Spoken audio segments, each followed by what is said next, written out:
Alright guys, so in this video we're gonna go ahead and replace the lower control arm for the driver's side on my FX37. And the reason that we're doing this is because one of the bushings is bad.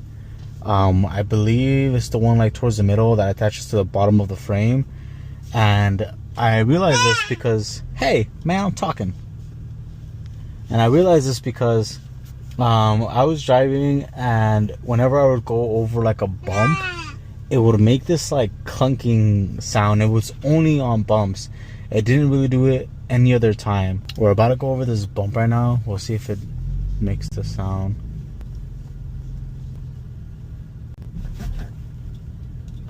Not sure if you guys heard that. But as soon as I went over the front section, it makes the sound. I know it's coming from the left side, because when I was jacking up the car to work on the exhaust, it was making the sound on that side. Alright, so here is the part that we're going to go ahead and replace on the FX37 / QX70. It's the same thing. And this right here is what's bad. So this is the new one. And this thing right here is what's making noise. As you can see, this one's in really good condition. This one is from, I think it's called MOG. M-O-O-G. This one right here was titled as like used, and the box was like damaged or something, so that's why they were selling it for a lot cheaper. But these things easily go for like $300 brand new, and this one is in brand new condition. As you can see, everything is there, everything is good, there's no issues with it at all, and it does match up exactly to how the stock one looks on the FX. I just went ahead and checked it out, make sure it was in the correct orientation. This thing is gonna sit like this on the car if the wheel is right here. So we're gonna go ahead and begin replacing the lower control arm on the FX. This is going to be pretty time consuming, I'm not gonna lie. I'm not looking forward to this project because I know it's gonna be time consuming, but it's gonna be well worth it, because as you guys heard from that previous clip, that sound was pretty loud and annoying. So putting this should help out a lot and decreasing the noise. But I think there's also an issue with the car. Because of that issue, it's kind of swaying a little bit to the left side here and there. I'm assuming because this is moving, it's allowing the whole arm to move in and out as well. So let's go ahead and get started.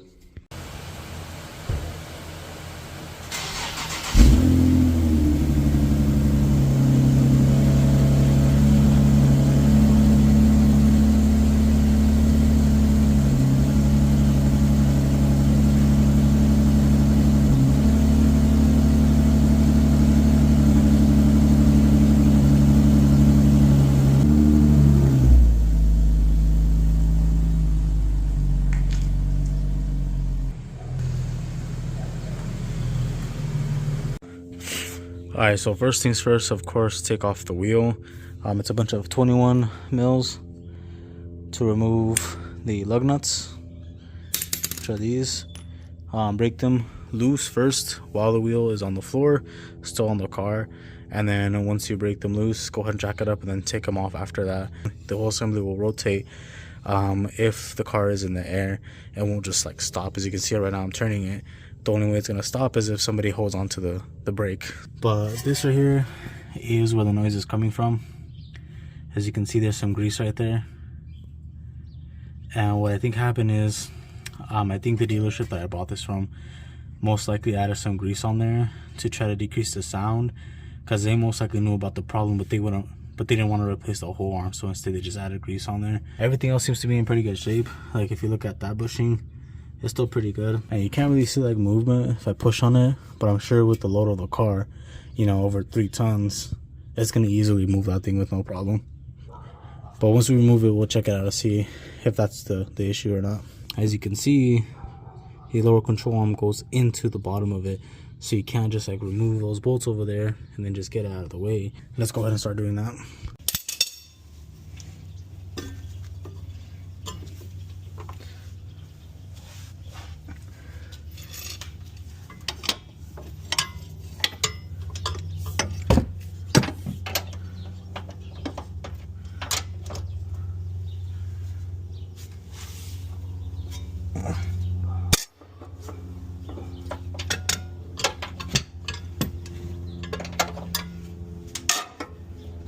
Alright, this one looks like it came off pretty easy. Yeah, it's on there good. You for sure need a breaker bar to break these loose. There you go. And then now we got this one right here. I kind of broke it loose already, but it's still on there pretty good. Alright, just hitting it with the hammer right here. Let's try to break this loose now.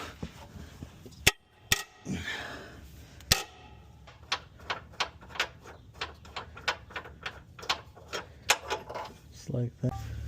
Alright, we got these bottom ones right here as well.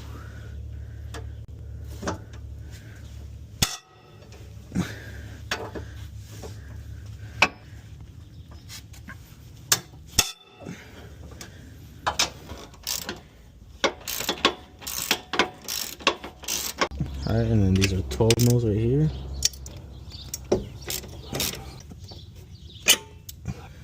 Let's put this 12mm nut back on so we don't lose it. And there's another one right here.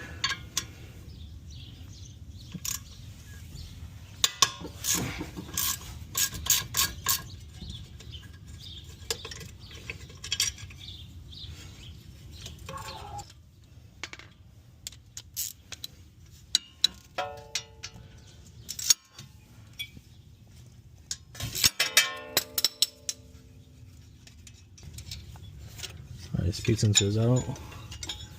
Just throw this back there. And then put this back in so we don't lose it. Okay. So let's try to manage with just this right here. See if we can get it off. But if not, we're gonna have to remove the whole brake caliper, push it to the back, and then we'll see if we can get it out that way. But as you can see, this is a lot of work. You gotta remove a lot of stuff to get this thing out safely. All we need left is technically these pieces right here, and then hopefully we can get it out like that. Maybe we can push this forward because it has a little bit of slack now with everything kind of like loosened out of the way. Maybe we can push this forward to get it out. And I broke this one loose right here. Just use an opener and a wrench right here in the middle. So when spin, take this off. You have to take off the bottom portion first so you can slip it out. Once you slip this one out, then you can slip this one out over here. And I wouldn't take it out all the way just yet. Try to break the other one loose first. This way it doesn't like spit on you. Anything crazy like that. Okay, so that one's good. Let's go ahead and break this other one loose. Right up there. This is also a 17. So I just finished removing the bolt that goes right here for the strut, and I pushed it all the way up, as you can see. And this now moved down. So now what I'm going to try to do is I would like to possibly remove this right here.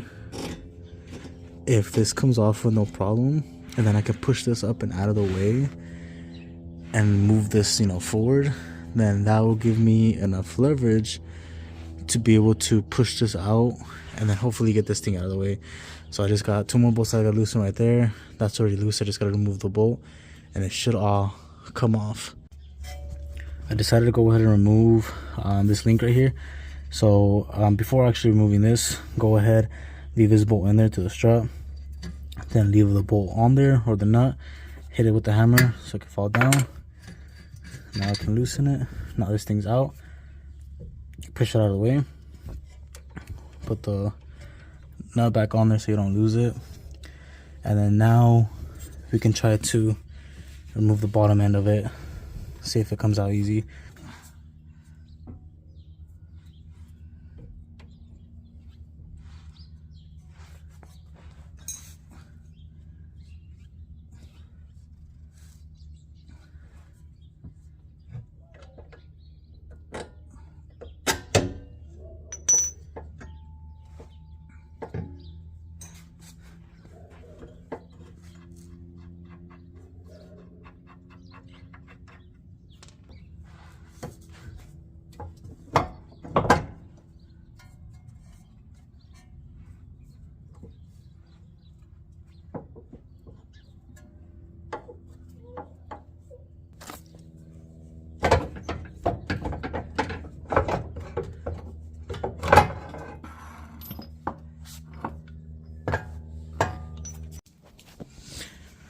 Alright guys, so we got it off. We actually did not need to remove any of this stuff right here. I don't think we even had to remove this right here because it's still kind of loose. So we're good there. And right now it's just hanging on by this and also kind of leaning on the strut right there. So everything should be okay. Now here's this right here that we had to take off.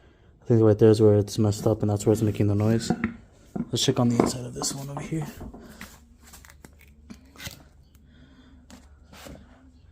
Oh yeah, for sure. I think this right here is messed up. Right there, as you can see, it's like chewed up right there. And that's why it's making noise. Now, looking at these side by side, they look exactly the same.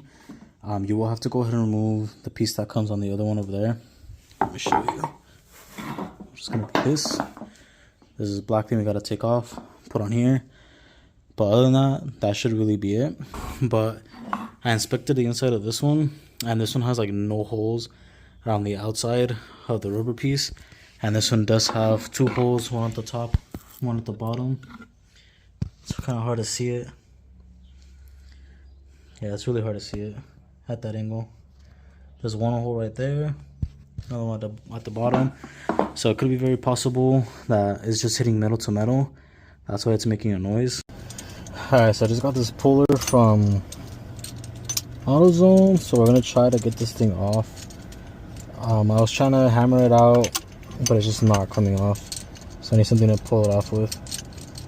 And I got this. Pretty expensive, not gonna lie, 60 bucks for this thing.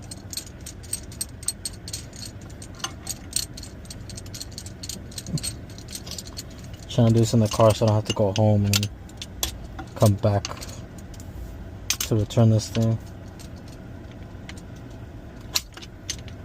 Yeah, this thing's gonna be pretty hard to take off, I'm not gonna lie.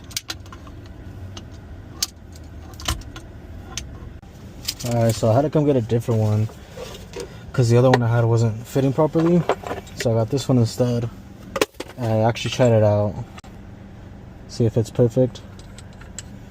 So just gotta tighten it now. Get it loose. Or you could do that.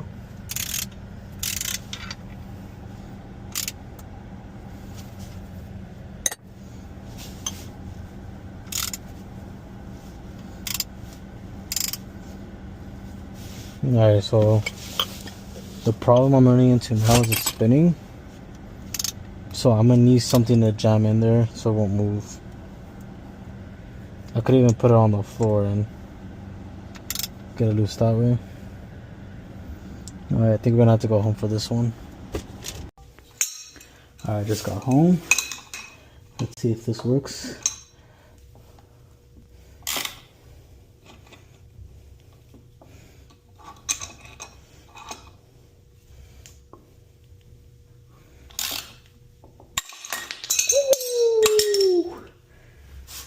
There you go. Got it out. Now we can finish this install. So this worked. This one like $16. You don't even gotta buy it. You can just rent it from AutoZone. Alright, cool. Let's go ahead and put this on over here. Just like that. Once we install it, it should push it all the way down. So we don't really gotta worry about it right now. Alright guys, so everything is now complete and done. So I guess you really don't have to remove like the brake calipers and the rotors and stuff to get this installed.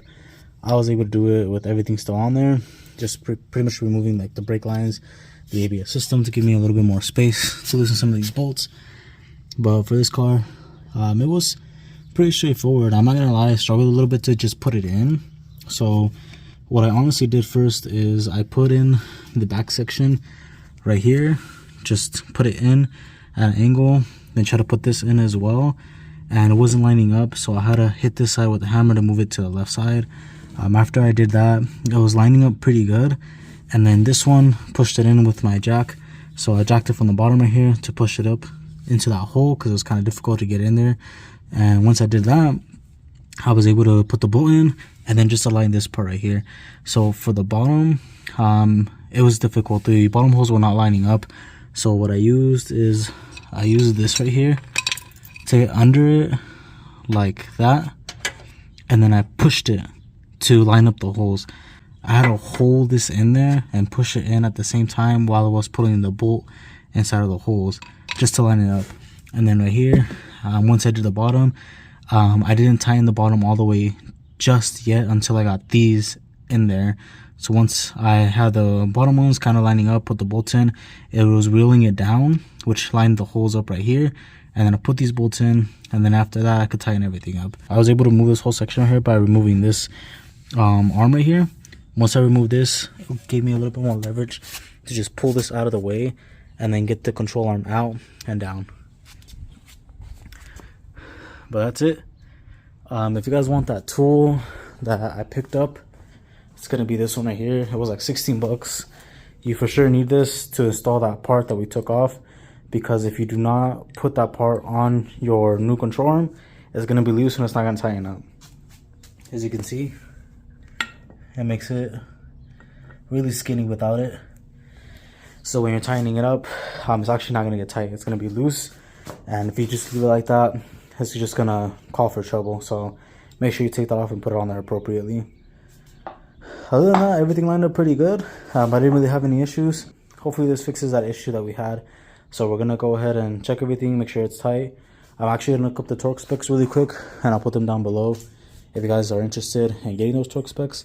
That way you guys have them as well, just to make sure everything's in order. And I did forget, I do need the little pins. So I need one for this right here, and I need one for the bottom one. I didn't actually get that, so I'm gonna have to pick that up and then install that once I return this. Okay, so from the information I found online, those bolts down there are about 53 foot-pounds. This bottom one right here is 100 foot-pounds, and then that one back there is about 83 foot-pounds, I think it was. I would have you guys go ahead and check that on the manual or whatever you guys want to check it to make sure that those are the correct torque specs. Those are the ones that I found online. Not sure how, accurate that is, but it seemed pretty accurate to me when I was tying everything up. Alright guys, so we're going to go ahead and end the video right there.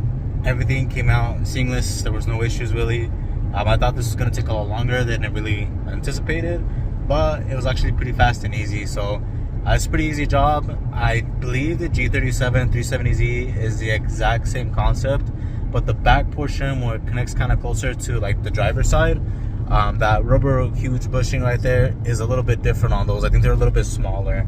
As where the FX, it's a huge like piece that connects like the top portion of the frame and also the bottom. So yeah, if you guys want to go ahead and pick this up, I got the part from Amazon, and I've actually heard really good things about this brand, and I anticipate it lasting a really long time. And I got it for a good deal because I got it used. What's not really used, to me it looks brand new, but it looks like the box is damaged and it had a few blemishes, so that's why they went ahead and put it as like used condition, but it was like brand new. If you guys want to pick it up, I'll link it down below in the description. The new ones cost I think around $300, and that's just for one. If you want to get both of them, usually it's going to run you twice the price, of course, so around $600 or more. And if you want to get somebody else to install this for you, it's going to be of course a lot more for them to be able to install it. And I honestly anticipate somebody charging you maybe like $300 or more just to install these parts. So I would honestly recommend you doing it yourself. Wasn't that difficult, and it took me not that much time, as long as you have the correct parts and everything. And this 100% fixed my issue that I had with that clunking metallic sound that the car was making. Once I replaced it, I had no more issues whatsoever. So it did help out. If you guys are having that same type of issue, just go under the car and check it. I wouldn't just throw parts at the car. I actually looked under there, inspected it. I saw that was one part that was kind of moving a little bit, and it had grease on it, so I knew something was done to that specific area with this car.